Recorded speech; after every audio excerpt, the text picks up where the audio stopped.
Hey, what's up, man? It's Next over here. Uh, Today got a different one for you today. When the Power Rangers try to be serious, it's correct, man. This dude is cooking, man. I love his videos. I love his channel. All right. Uh, check him out, sub and all that, man. Hey, do the same thing over here. I never say that much, as much as I would like. Hey, sub to his channel.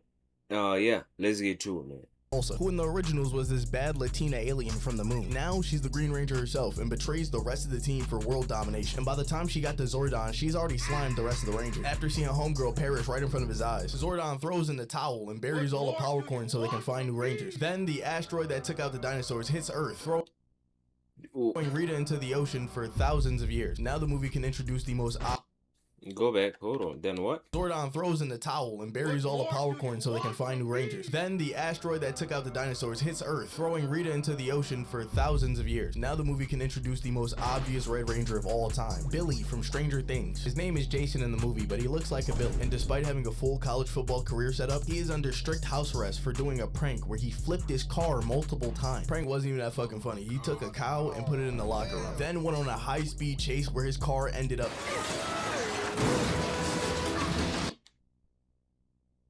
What happened here? Guys, just disclaimer. I remember parts of this movie. I don't remember the whole piece. Okay? So just keep that in mind.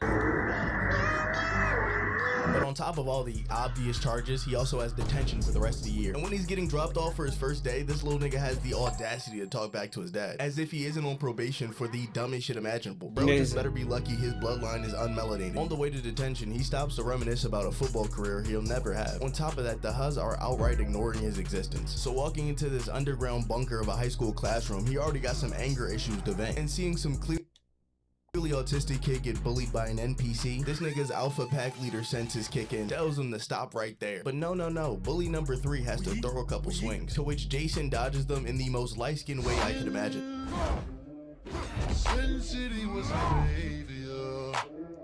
And he slaps the coins out of him to make an example for the rest of the class. At least 3 people in the back recorded that entire interaction. I feel bad for bro, cause he know he can't fight back. Most likely outcome right now, you just end up on World Star. You try to fight back and get slapped again, you're ending up on Twitter. The next Ranger is the girl from the hallway, who meets up with her friends in the bathroom who don't seem to actually fuck with her. All of her character development for this entire movie is based off this one scene. It's built up as this dramatic situation for the whole movie. Hey, she bad though. She bad, my boy. I ain't gonna lie to you. Hey, she bad. To keep her mysterious. After detention, Jason gets approached by the autistic kid we saw earlier. He wants to have like a sleepover or something, but Big Homie tells him he's on house arrest. Crazy thing is, this nigga right here is a super genius that can hack ankle monitors. My favorite flavor of disability. His name is so prolific in Angel Grove that bro's mom is referring to him by name as soon as she opens the door. Like, look at her face. What are her intentions? Every argument with bro would be followed by a sibling. Jason meets Billy in the basement, yabs about his dead dad while fixing the ankle monitor. That is a wild trauma dump method. I might have to try it. After this, Billy quickly takes Jason on a trip deep into the mountains, getting some banter along the way. He says he's autistic, but he's saying it like Will, asking if you knew he was gay. Wait, I gotta tell you something, okay? I'm on the spectrum. Nigga, we knew the entire time. Jason heads back to the car, but he hears something in the woods, and upon investigation, he sees Kimberly diving off a cliff. Off gut reaction, he thought Shuddy just killed herself, but she has strange teleporting powers and just instant transmissions right next to him. They be having characters break all stage direction just to farm. What the hell? Hold on, go back. Will, asking if you knew he was gay. Wait, I gotta tell you something, okay? I'm on the spectrum. Nigga, we knew the entire time. Nigga, we knew. Jason heads back to the car, but he hears something in the woods, and upon investigation, he sees Kimberly diving off a cliff. Off gut reaction, he thought Shuddy just killed herself, but she has strange teleporting powers and just instant transmissions right next to him. They be having characters break all stage direction just to farm the smallest bit of ore, really searching for crumbs here. Jason starts laying on the thickest wrist possible, but right before he secures the bag, Billy sets off a C4 charge, blowing a hole in the mountain face. So far, all of our Rangers are quite literally criminal. Jason is the reckless driver, Kimberly sends revenge porn and arguably cheese pizza, and Billy has been making unregistered explosives in his basement, and 2 other teenagers that just happen to be at the area pop out at the scene too. Could you tell what color they're gonna be by just looking at this? Usually they got these niggas color coded at all times.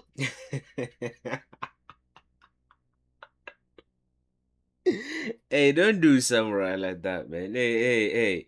Hey, be nice. Don't do samurai like that, bro. Hey, don't do that. A small explosion causes an avalanche down the mountain, and instead of killing all 5 of them, it reveals a crystallized wall where the most powerful weapons in the universe have been just sitting there for millions of years. And despite everybody telling them not to, the Asian kid breaks open the rocks immediately. Way to dismantle a stereotype. These shits are clearly ancient. Bro could have just unleashed the deadliest virus known to man, but no, they just loot all of the Infinity Stones and skedaddle before mine security arrests them for fucking terrorism. If they find out he's been making pipe bombs in his house, he's going to federal lockup. Everyone gets separated, but Jason He is cooked. individually picks them up in the car. They all pack into the station wagon like a clown car, and they must be thanking the Lord they took Jason off the wheel. The last time anybody let him cook, he ended up upside down.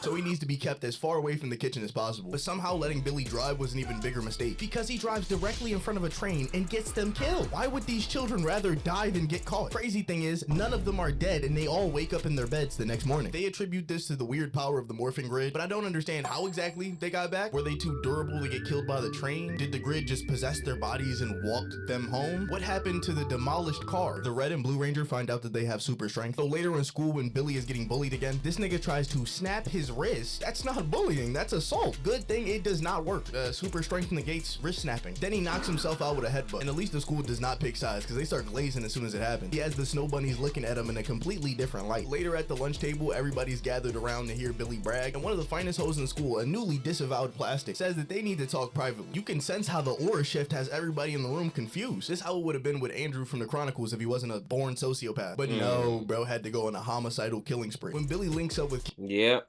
Yeah, man. Kimberly and Jason, they melt an entire counter with their power coins, and no one seems to notice. Like, they're reacting, but I would have pointed them out specifically. Everything on the table just exploded from sheer pressure, and nobody finds that a bit weird. All 3 of them go back to the scene of the crime to find the other 2 already standing around. They use their newfound superpowers to climb all the way up the mountain in seconds. The power of yanking the invisible wire. Look like a bunch of big ass kids in a bouncy castle. They get to Okay, bro. Okay. this canyon or a cliff. Yellow is a thug. She jumps over, no hesitation.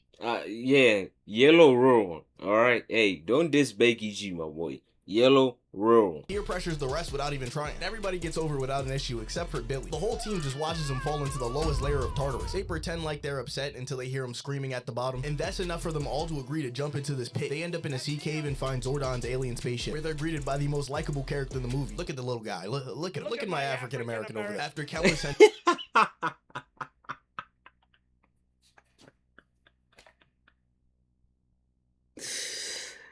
Hey, you know what?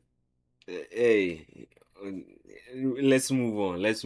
all the Power Rangers are in one place, waking Zordon out of his grave from his million-year slumber, just to be severely disappointed with this D-tier lineup. They storm out in anger because he just asked a bunch of 17-year-olds to defend the planet, and they all end up going back to their homes, which they don't like. But they show up at the meeting anyway because none of these niggas have friends. It's not like they doing anything else, to be honest. Their first lesson is to morph, so Bryan Cranston tries to walk them through putting that shit on. But these high schoolers are simply too dripless and weak, so of course it's time for the obligatory training montage. Alpha 5 got these boys trying to learn how to slam their opponents. Fuck hands, give them an assault rifle. All this alien technology and you're still strapless? Billy Pop. Exactly, bro. Give him that thing. Give him that thing.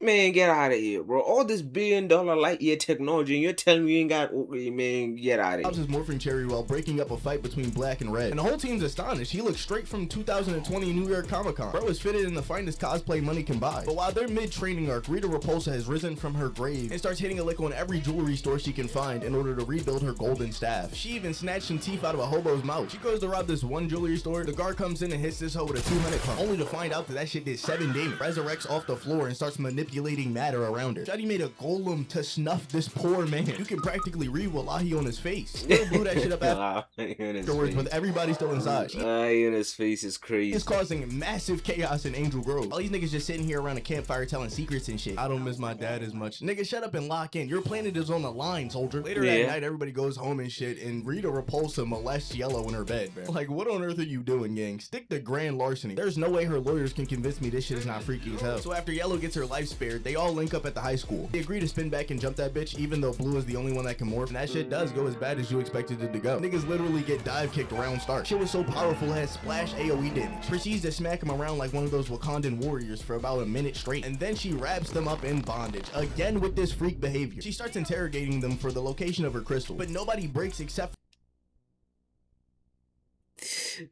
Again, I'm not addressing that. Let's move for on. Billy. Homie just starts spilling a bean and gets dropped into the water anyway. And he's dead. He is unresponsive. So at this point in the movie, Rita Repulsa has destroyed their city, molested Yellow, and killed Blue. I mean, Billy gets revived shortly after they throw him directly into the morphing grid. But still, Rita is 3-0. When Billy revives, they can all suddenly morph now. So they go for a round 2 and pull up on her at an excavation site. To assume your ranger Guys, I'm gonna be honest, these costumes are ugly as hell. identities, you need to morph. Have any of you morphed before?